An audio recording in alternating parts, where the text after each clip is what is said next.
Palpatine is often portrayed as starting the Clone Wars purely out of evil ambition, but when you look across both canon and legends, a more complicated picture emerges. Taken together, those sources show a figure who, for decades as Naboo's senator, accumulated power through patience, manipulation, and a system that consistently worked in his favor. The Republic's bureaucracy protected him, enabled him, and rewarded his restraint. And then, in 22 BBY, he abandoned all of it and triggered a war that would kill trillions. The question isn't whether Palpatine wanted war, it's why every other path stopped working. What followed wasn't a sudden decision, but a narrowing of possibilities. One by one, every alternative vanished, until only one remained. Chapter 1: Peaceful Reform Failed. For 1,000 years since the Ruzan Reformation, the Galactic Republic had maintained peace without a standing military. This was staggering for a government spanning millions of star systems. The Jedi Order served as peacekeepers, but they numbered only around 10,000 knights and masters across the entire galaxy. That was roughly one Jedi for every 100,000 systems. The Republic functioned not through force, but through tradition, shared belief, and the illusion that the system worked. Palpatine could have worked within this system. He could have accumulated enough influence to reform the Senate, dismantle corporate power, and centralize authority through legitimate political means. He had the patience, he had the position, he had decades of experience manipulating Republic institutions. The Sith had waited since Bane's era. A few more decades of careful maneuvering seemed like nothing compared to that. But the Senate had become paralyzed by corporate interests and administrative standoff. The Trade Federation, the Banking Clan, the Techno Union, and other mega-corporations had gained voting representation in the Senate itself. These weren't just lobbyists influencing policy, they were actual voting members with the same standing as planetary governments. Corporate interests didn't merely shape the Republic law, they wrote it, voted on it, and profited from it directly. The Outer Rim territories were effectively abandoned, with piracy rampant and slavery openly practiced on worlds like Tatooine, despite being technically illegal. The core worlds hoarded resources while frontier systems struggled. The gap between wealthy and impoverished regions was widening every year. Entire sectors had effectively seceded in all but name, operating under Hutt control or corporate exploitation while still nominally belonging to the Republic. Reforming the Republic peacefully would take decades, but Palpatine didn't have decades. It would mean confronting the corporate interests that control the Senate, dismantling the corruption that benefited powerful constituencies, and rebuilding institutions that had decayed over centuries. Such reform would face opposition at every step. The Banking Clan alone could crash entire planetary economies if threatened. The Trade Federation maintained its own military forces. Any serious reform effort would be blocked, watered down, or simply ignored. The judicial forces that existed were inadequate for a government of this scale. There was no unified currency enforcement, with credits fluctuating based on Banking Clan manipulation. There was no effective law enforcement in the Outer Rim, where Hutt cartels operated openly. Each shortage created vulnerability, and each institutional gap created opportunities for those who wanted to exploit the system rather than fix it. The invasion of Naboo in 32 BBY demonstrated what Palpatine was dealing with. When the Trade Federation blockaded and then invaded his own home world, the Senate's response was pathetic. Chancellor Valorum attempted to send Jedi negotiators, but when that failed, the Senate could only form committees to investigate. Queen Amidala's plea for intervention was met with calls for more bureaucratic procedures. A member world was under military occupation, and the galactic government debated proper protocol. Palpatine used this moment to become Chancellor. He encouraged Amidala to call for a vote of no confidence in Valorum. The motion passed because everyone recognized the system was broken. Senators who had blocked reform for years suddenly found themselves voting for change. not because they wanted it, but because the alternative was admitting the Republic had already failed. But the Naboo crisis reveals something more important. It proved the Republic couldn't defend its own member worlds against corporate aggression. It proved the Senate was incapable of decisive action. Emergency measures were the only way to get anything done. The crisis also proved something about the galactic population. They would accept strong leadership if given sufficient justification. Fear was a more reliable political tool than hope. Palpatine understood something about political systems that most didn't. At its core, government is an organized belief and collective trust. If people accept something as legitimate, then it has legitimacy, at least temporarily, until that perception collapses. The Republic's dysfunction wasn't accidental. It was the result of deliberate manipulation over centuries by corporate interests that benefited from weak central authority. The system was designed to fail at everything except enriching those who controlled it. A functional republic with popular support couldn't be overthrown, but a dysfunctional republic that citizens had lost faith in was vulnerable. The republic was already dying. The only question was who would control what came next. Palpatine could wait for the collapse and try to seize power in the chaos, or he could engineer the collapse himself, shaping events to ensure he emerged on top. The system couldn't be saved slowly. Reform was a door that had closed long before Palpatine walked through it. The Republic's rot ran too deep, its corruption too entrenched, its dysfunction too profitable for those in power. Peaceful transformation was a fantasy. The only question was what form violent transformation would take. But if the Republic couldn't be reformed from within, there was still one possibility Palpatine hadn't accounted for: the galaxy simply deciding to leave. Chapter 2: Secession broke the illusion. For years after becoming Chancellor, Palpatine's strategy had worked perfectly. He accumulated emergency powers during crises, he positioned loyalists throughout the bureaucracy, he manipulated events from behind the curtain while maintaining the appearance of democratic normalcy. The Republic remained intact, and Palpatine remained hidden within it. He was the spider at the center of an invisible web, pulling strings that no one could see. Then the Separatist movement exploded. By 22 BBY, the political crisis had reached its breaking point. Count Dooku, a former Jedi Master who had left the Order, emerged as the leader of a legitimate political movement. Systems across the Outer Rim and Mid-Rim were seceding from the Republic, and they had reasons that resonated with billions. Dooku spoke of self-determination, of freedom from core world exploitation, of building something better than the corrupt institution the Republic had become. The Separatists weren't wrong about the Republic's problems. That was what made them dangerous. Dooku's speeches about Senate corruption resonated because they were largely accurate. Systems joined the Confederacy of Independent Systems not because they supported hidden Sith machinations, but because the Republic had genuinely failed them.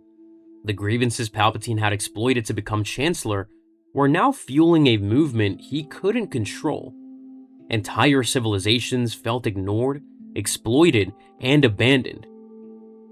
The Trade Federation, the Commerce Guild, the Corporate Alliance, and the Techno Union threw their support behind the Confederacy. These organizations controlled vast manufacturing capacity and droid armies. The Separatist movement had transformed from political discontent into an alternative government with military capability. They had shipyards, factories, resources, and millions of battle droids ready to defend their independence. Palpatine faced a brutal choice: allow the secession and watch the Republic fragment into irrelevance, or fight to preserve the Union. There was no middle path. Negotiation would only legitimize the Separatist cause and encourage more systems to leave. Appeasement would signal weakness and accelerate the collapse. The Republic couldn't survive as a voluntary association of systems that might leave whenever they disagreed with policy. If the Separatists succeeded peacefully, Palpatine would rule half a galaxy at best. His decades of carefully positioning himself at the center of the Republic's power would be wasted. The systems leaving the Republic would be beyond his reach Governed by a confederacy he didn't control. His title of Supreme Chancellor would mean nothing if half the galaxy didn't recognize his authority. Worse, a peaceful split would demonstrate that the Republic's problems could be solved through separation rather than transformation. Other systems would follow. The Republic would shrink year after year while the Confederacy grew. Palpatine's power base would erode beneath him. He would become Chancellor of an increasingly irrelevant rump state while the real galactic power shifted elsewhere. Shadow control only works when there's something unified to control. A fractured galaxy couldn't be ruled from the shadows. It would require choosing sides, picking winners, and accepting diminished authority. The web Palpatine had spent decades spinning would be torn apart by political fragmentation. His influence depended on the Republic existing as a single entity with centralized decision-making that he could manipulate. The Separatist crisis demanded a response that shadow manipulation couldn't provide. Palpatine needed the Republic to remain whole. He needed every system under one government, one authority, one eventual empire. The Sith vision required galactic dominion, not regional influence. Ruling half a galaxy was a failure, not a success. That meant the Secession had to fail, and peaceful failure wasn't possible when the Separatists had legitimate grievances and military power. Only war could force the rebellious systems back under central control. Only military victory could demonstrate that leaving the Republic wasn't an option. Only conquest could ensure that Palpatine's authority extended to every corner of the galaxy. The quiet path had closed. The Separatist movement had grown too large and too legitimate to be undermined through political manipulation alone. It required a military response, which meant Palpatine needed a military to respond with. Secession forced Palpatine's hand outward, but the threat building inside the Republic was even more dangerous, because the Jedi were already pulling at threads that led straight to him. Chapter 3: The Jedi Were Catching On. Patience had always been the Sith's greatest weapon. For 1,000 years after Darth Bane established the rule of two, the Sith had worked in secret. Master trained apprentice, knowledge accumulated, and the galaxy remained ignorant of their existence. Nothing forced Palpatine to act on any particular timeline. He could have spent another decade consolidating power, another generation preparing for the final move. The Sith had endured this long. They could wait longer. Then, Darth Maul appeared on Naboo. The discovery of a Sith Lord in 32 BBY shattered centuries of assumptions. The Jedi had believed the Sith extinct, destroyed at the Battle of Ruzan, and never seen again. Maul's appearance proved otherwise. Qui-Gon Jinn's dying words confirmed that the attacker was a Sith, and Obi-Wan Kenobi had slain him in combat. The Jedi now knew with certainty that their ancient enemy had survived. But the Jedi knew the rule of two. They knew that Sith always came in pairs. Maul was the apprentice. His fighting style, his age, and his role in the Naboo conflict all marked him as the student rather than the teacher. Somewhere, a master remained hidden. The Jedi began searching for this hidden Sith Lord with renewed purpose. For 10 years after Naboo, the Jedi had searched for this hidden Sith master without success. The dark side clouded their vision, making it difficult to sense the presence they knew must exist. But the investigation never stopped. Jedi intelligence operations continued probing. Connections were being made, however slowly. Every political manipulation, every suspicious coincidence, every unexplained event was examined for signs of Sith involvement. The concealment of Palpatine's identity depended on the dark side's ability to cloud Jedi perception. This technique had been developed and refined over centuries by Sith Lords following Bane's rule of two. Layer upon layer of deception, misdirection, and force manipulation kept the Sith hidden from those who would destroy them. But it wasn't perfect. Strong Force users, particularly those with precognitive abilities, might eventually see through the deception.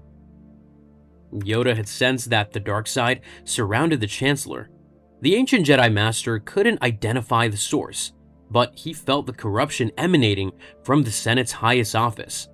Mace Windu harbored suspicions about the accumulation of emergency powers, watching as crisis after crisis expanded the Chancellor's authority beyond anything the Republic's founders had intended. The Jedi Council was growing increasingly uncomfortable with their role as advisors to a government that seemed to drift further from their principles each year. Every year of peace was a year in which the Jedi might discover the truth. Every meditation session might reveal Palpatine's presence on the dark side. Visions were troubling Jedi Masters across the galaxy. The Force itself seemed clouded, shrouded in darkness that made seeing the future increasingly difficult. Some Jedi wondered if the dark side was growing stronger, though they couldn't identify why. If the Jedi had another decade of peace to investigate, they might have found Palpatine. The more the Council examined the events surrounding Naboo, the Clone Army's creation, and the Separatist movement's rise, the closer they came to seeing the pattern. Too many coincidences, too many events benefited the Chancellor, too many threads that seemed to lead back to the same hidden hand. The Jedi were also beginning to question their own role in the Republic. Their traditional position as peacekeepers and advisors had been compromised by political entanglement. Some masters argued for withdrawal from galactic affairs, for a return to pure Force study and meditation. Such withdrawal would have given them clarity, distance, and perspective. It might have allowed them to see what was hidden in plain sight. Time was working against him. Maul's exposure had started a clock that Palpatine couldn't stop. Every day brought the Jedi closer to understanding. Every investigation narrowed the possibilities. Every suspicious glance from a council member increased the risk of discovery. Delay meant discovery. The Jedi were closing in on the truth, but they didn't know that the answer to their investigation was already growing in a cloning facility on a stormy world at the edge of the galaxy. Chapter 4: Clone Army Blocks Path. Approximately 10 years before the Clone Wars, Jedi Master Sifo-Dyas secretly commissioned the creation of a clone army for the Republic. Sifo-Dyas had foreseen the coming conflict through Force visions and believed the Republic would need soldiers. He acted without the knowledge or approval of the Jedi Council, convinced that the threat he sensed required immediate action. The Council had removed him for his aggressive views on military preparation, but Sifo-Dyas remained convinced of his visions. Palpatine didn't create this opportunity, but he seized it completely. Sifo-Dyas was killed on orders from Count Dooku, now secretly the Sith apprentice, Darth Tyrannus, and the Sith took control of the clone project. The Kaminoans believed they were still working for the Republic through proper channels. In reality, they were building an army whose true purpose was only known to the Sith. Every aspect of the project was subverted to serve Palpatine's ends while maintaining the appearance of legitimate Republic military preparation. The clones were modified with inhibitor chips containing programming for Order 66, the command that would turn them against their Jedi generals. This modification was made without the Kaminoans' full understanding of its purpose. They believed the chips controlled aggressive tendencies and ensured loyalty. They didn't know that buried within the programming was a command that would transform loyal soldiers into executioners. From the very beginning, the clone army was designed to be a weapon against the Jedi, not merely a tool for fighting Separatists. The genetic template came from Jango Fett, one of the galaxy's most dangerous bounty hunters. The clones inherited his combat instincts, his discipline, his ability to follow orders without hesitation. They were trained to be perfect soldiers, conditioned to obey authority absolutely. The Kaminoans took pride in their product, unaware that they were creating instruments of genocide. Once this army existed, Palpatine's options narrowed dramatically. The clones were growing in their ranks on Kamino. The inhibitor chips were installed. Order 66 was programmed and waiting. Millions of soldiers were being trained to fight alongside Jedi to earn their trust, to position themselves for the ultimate betrayal. The weapon existed, it had to be used. This weapon couldn't be stored indefinitely. The Kaminoans expected delivery. Questions would eventually be asked about who would order the army and why Jedi investigations might uncover the project's true nature. The longer the army sat unused, the greater the risk of exposure.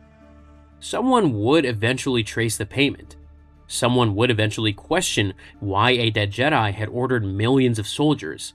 Someone would eventually examine those inhibitor chips closely enough to discover their true purpose.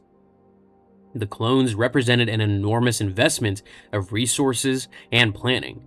They were designed for a specific purpose: to destroy the Jedi Order in a single, coordinated strike. Any delay risked revealing the trap before it could be sprung. The clones were aging at accelerated rates, their finite lifespans shrinking with each passing month. Palpatine could have abandoned the clone project. He could have let Sifo-Dyas's army remain undiscovered, found another way to deal with the Jedi, and chosen a different path to the Empire. But once he took control of the clones and installed Order 66, those alternatives vanished.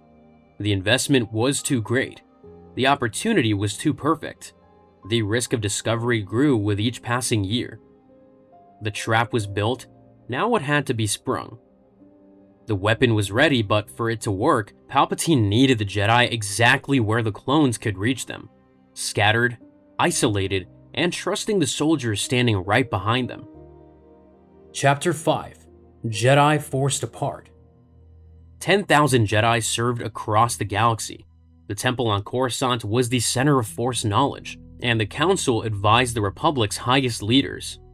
For centuries, the Jedi had maintained peace through reputation, skill, and the perception of invincibility. In open conflict, facing 10,000 Force users trained from childhood in combat would be catastrophically costly. Many would escape any conventional military operation. Survivors would rally resistance. Even a handful of escaped Jedi could inspire rebellions for generations. Palpatine could have tried to marginalize the Jedi politically. He could have turned public opinion against them, stripped their authority, expelled them from the Republic's decision-making processes. A sustained propaganda campaign might have painted them as religious extremists, unelected power brokers, or relics of a barbaric age. Over decades, the Order might wither from neglect and irrelevance as fewer families sent their Force-sensitive children to the Temple. But Order 66 couldn't work with the Jedi concentrated in the Temple on Coruscant. The inhibitor chips required a specific scenario: Jedi isolated from each other, surrounded by clone soldiers they trusted, positioned across distant battlefields with no time to warn one another. If the Jedi remained unified in their temple, they could sense the attack coming. They could coordinate defense. They could protect each other. The temple's defenses, combined with 10,000 Force users fighting together, would be nearly impenetrable. Political removal would leave the Jedi intact as an organization. They would still train new generations. They would still maintain their temple, their archives, their connections with the Force users across the galaxy. They would still represent a threat to any Sith regime. A marginalized Jedi Order was still a Jedi Order, capable of resurgence, capable of producing the one knight who might discover the truth and rally opposition. War offered something politics couldn't: dispersal. As military commanders, Jedi would be assigned to lead clone armies across hundreds of worlds simultaneously. They would fight alongside these soldiers for years, forming bonds of trust and camaraderie. They would be separated from fellow Jedi by vast distances, each general isolated with their troops in their own theater of operations. The war would scatter them across the galaxy like seeds in the wind, each one alone, each one vulnerable. When Order 66 came, there would be no time to react. No warnings could be sent across the vast distances separating Jedi commanders. No coordinated defense could be mounted when the attack came simultaneously on hundreds of worlds. Each Jedi would face their executioners alone, surrounded by soldiers they had trusted with their lives, cut down before they could understand what was happening. The war also degraded Jedi capabilities beyond physical dispersal. Jedi were trained for peacekeeping, negotiation, and personal combat. They were not trained for commanding armies and prolonged conventional warfare. The philosophical conflict between their role as servants of the Force and their new role as military officers created confusion and moral compromise. Jedi who had been taught to value all life found themselves ordering soldiers into battles that would kill thousands. Some Jedi thrived in the military role, discovering talents for strategy and leadership they hadn't known they possessed. Others struggled, their connection to the Force weakened by the violence surrounding them. The war was changing the Jedi in ways that made them more vulnerable to dark side influence and less able to see clearly. They were becoming generals instead of peacekeepers, warriors instead of guardians. The very nature of the Order was being corrupted by the conflict. Peace would keep the Jedi safe, war would not. The war would scatter the Jedi and position the clones, but Palpatine still needed one more piece, the most powerful Jedi of them all, not scattered among the rest, but standing at his side. Chapter 6: Anakin became the final lever. Strictly speaking, Anakin Skywalker wasn't necessary. Order 66 would still function. The Republic would still become the Empire. The Jedi would still be destroyed. The political transformation didn't require a specific individual to succeed. Any competent administrator could manage the transition from Republic to Empire once the groundwork was laid. But the Sith philosophy demanded more than political transformation. The Rule of Two required a master and an apprentice. Since the Rule of Two began, each Sith Lord had trained a successor, passing on knowledge, power, and purpose to the next generation.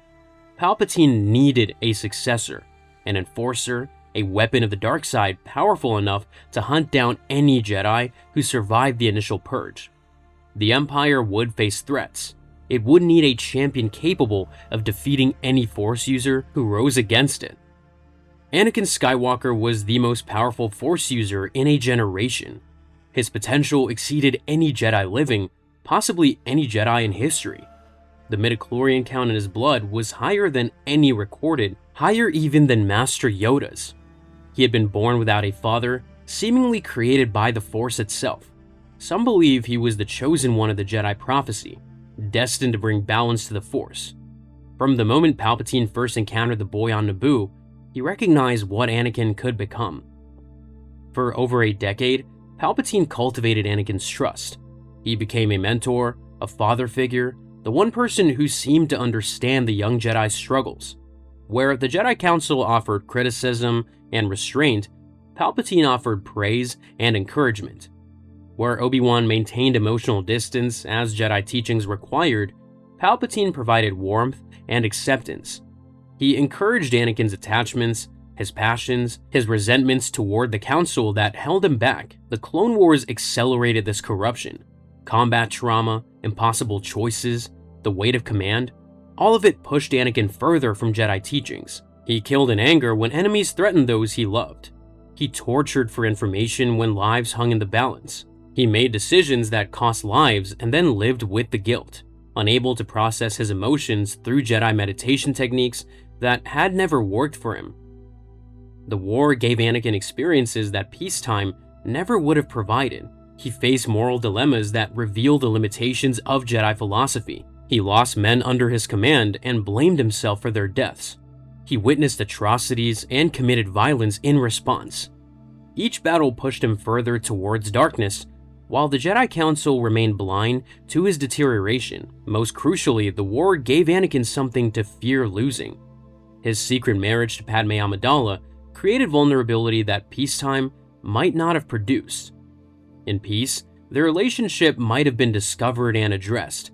In war, it festered in secrecy, growing more desperate as death surrounded them. When visions of her death and childbirth began tormenting him, Anakin became desperate for any power that could save her. Palpatine offered that power. The dark side, he promised, could prevent death itself. His former master, Darth Plagueis, had discovered secrets of the Force that the Jedi would never teach.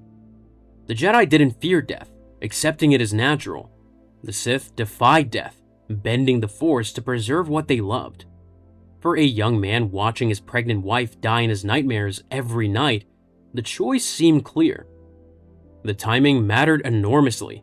Ending the war too soon would have meant ending it before Anakin was ready, before his fear had grown strong enough to override his training, before his faith in the Jedi had eroded far enough to accept their destruction, before his attachment to Padme had become so desperate that he would do anything to save her, before the promise of saving her could outweigh everything else he had been taught to value. The war had to continue until Anakin reached the breaking point. Every month of conflict deepened his trauma, his exhaustion, his desperation. Every battle added to the weight crushing his spirit. Every loss reminded him that everyone he loved could be taken from him. By the war's end, he was exactly where Palpatine needed him to be, broken, desperate, and willing to embrace any power that promised salvation. Stopping the war too soon would ruin everything. The Jedi were scattered, the clones were in position, the apprentice was almost ready. All that remained was the moment itself. And by then, there was no turning back. Chapter 7. There was no way back. By 19 BBY, 3 years into the Clone Wars, the convergence was complete. The Jedi were scattered across the galaxy, commanding clone forces. Order 66 was ready to be transmitted.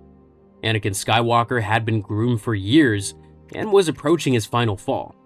The Senate had granted Palpatine enough emergency powers that declaring the Empire would require only the right moment. There was still an exit. He controlled both sides of the conflict through his dual identity as the Chancellor and the Sith Lord. He could have arranged a negotiated peace, restored the pre-war status quo, and returned to quiet manipulation. The galaxy would have been grateful for the peace he delivered. His popularity would have soared as the leader who ended the greatest war in a millennium.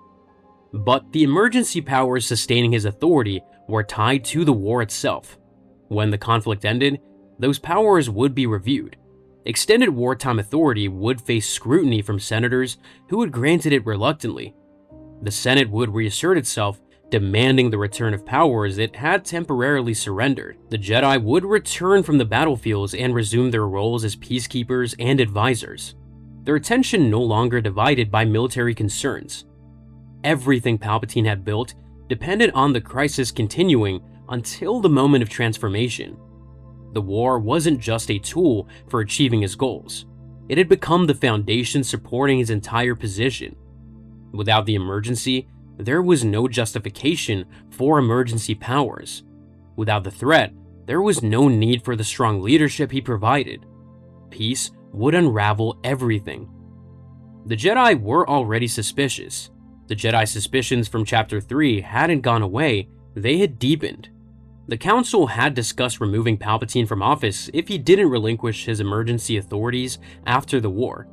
Some Jedi were asking uncomfortable questions about how the clone army had been created and who really ordered it. The investigation into Sifo Dyas's death had never been closed.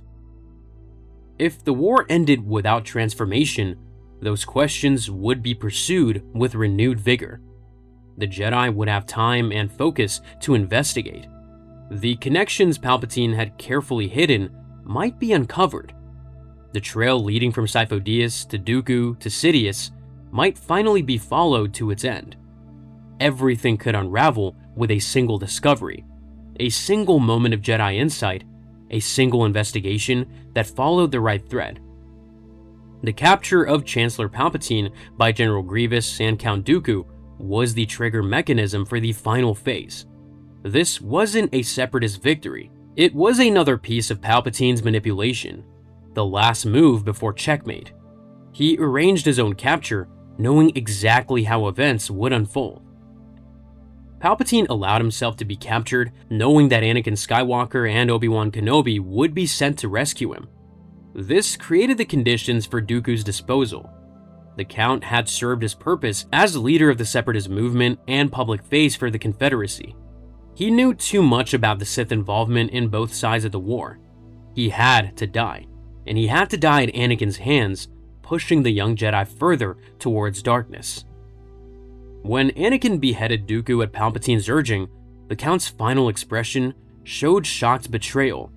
He believed he would rule alongside his master in the New Order.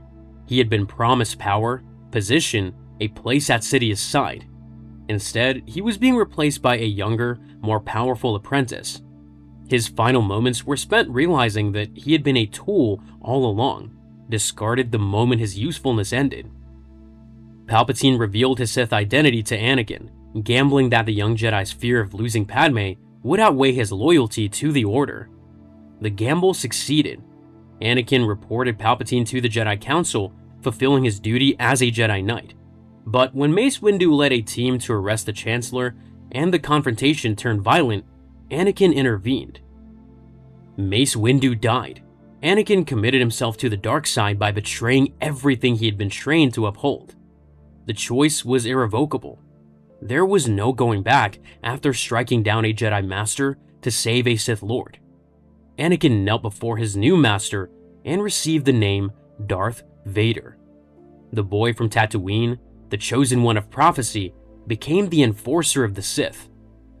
The transmission went out across Republic military channels, reaching every clone unit in the galaxy simultaneously. In the space of hours, the Jedi Order was functionally destroyed. On Megiddo, Ki-Adi-Mundi was shot down by his own troops mid-battle. On Felucia, Aayla Secura was gunned down from behind by soldiers she had led for years. On Kashyyyk, Yoda sensed the betrayal moments before it came and escaped into the jungle. On Utapau, Obi-Wan Kenobi survived only because his clone commander's shot knocked him into the water rather than killing him outright. Across hundreds of worlds, the same scene repeated. Jedi cut down by soldiers they trusted. Padawans were taken out by troopers who had protected them. Masters shot in the back while leading charges against Separatist positions. The Order that had kept the peace since Ruusan was nearly exterminated in a single afternoon. Yoda and Obi-Wan survived. Perhaps a few dozen others escaped the initial purge, scattered across the galaxy, hunted and alone. But the Order as an institution was finished. The Temple fell to the 501st Legion led by Vader himself. The archives were seized, the younglings were slaughtered, 1,000 years of tradition, knowledge, and Force understanding were nearly extinguished in a single day. The Republic Senate convened in an emergency session. Palpatine, showing wounds from his confrontation with Mace Windu, addressed the chamber with carefully calibrated emotion. He spoke of Jedi treachery, of an assassination attempt against the lawfully elected leader of the Republic. He painted himself as the victim of a coup, barely surviving the attack that killed the brave clone troopers who had protected him. The Senate voted. Emergency powers became a permanent authority. The Republic became the Galactic Empire. Supreme Chancellor Palpatine became Emperor Palpatine. There was no significant opposition. The war had exhausted the galaxy's patience for politics and debate. Citizens wanted order, security, and an end to conflict. If that required empire rather than republic, most were willing to accept the trade. They had been prepared for this moment by years of crisis, years of fear, years of watching democratic institutions fail to protect them. Liberty died to thunderous applause as Padme Amidala observed from the Senate chamber. But it died because the war had made the alternative seem unbearable. Peace under tyranny seemed preferable to endless conflict under freedom. Security under the Empire seemed better than chaos under the Republic. Even peace would have destroyed what he had built. The war had to end in transformation, or not at all. The galaxy that emerged from those final days bore little resemblance to the one that had entered the war 3 years earlier. The Clone Wars had killed an estimated 35 trillion sentient beings across thousands of worlds. Entire civilizations had been displaced, industrial capacity had been redirected towards destruction on a scale the galaxy had never witnessed. The psychological damage was incalculable, generations traumatized by occupation, bombardment, and loss. And yet, the empire that rose from this devastation enjoyed genuine popular support. This wasn't merely the result of propaganda or fear, though both played their roles. Citizens across the galaxy had watched the Republic fail them for decades. They had seen the Senate debate endlessly while pirates raided shipping lanes. They had watched corporations buy legislation while frontier worlds starved. They had experienced the Clone Wars as proof that the old system couldn't protect them. The Empire promised something different: order instead of chaos, decisive action instead of endless committee meetings, a strong hand that would crush the threats that the Republic had tolerated. For billions of ordinary beings who had never met a Jedi and never would, the transition from Republic to Empire changed little in their daily lives, except that the HoloNet news stopped reporting on distant battles. Palpatine understood this. He had always understood this. The transformation succeeded not because he had deceived the galaxy, but because he had correctly diagnosed what the galaxy wanted: security, stability, an end to the uncertainty that had plagued the Republic's final decades. He offered these things, and the galaxy accepted them, even knowing the price. The few surviving Jedi scattered to the far corners of known space.